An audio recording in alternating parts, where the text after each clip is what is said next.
Ayan, Jason, napakalapit pala talaga sa atin, no? Ayan po ang butas. Ayan. Ayan yung, hindi ko lang alam kung nabutas o binutas siya. Ayan, Mercedes, oh. Mercedes Street. Ayan.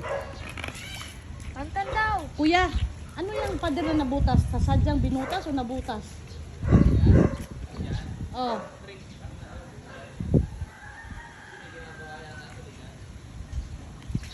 Sako pa ba ng ano yan? Ng bilisis?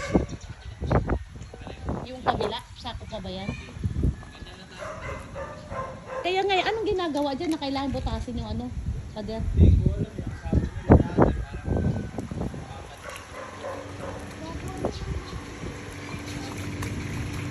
Sa riprap. Eh, ba't hindi agad tinakpan? Alamin ng tagulan. Kaya tayo din nga, ano?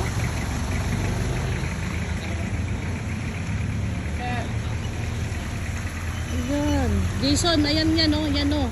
Napakalapit pala talaga sa atin, no? Yan ang dahilan, guys, kung bakit kami binaha. Dahil dyan, creek na yan, pumasok ang tubig kasi tumaas ang creek. Pero kahit tumaas ang creek, kung hindi yan butas, hindi kami babahain.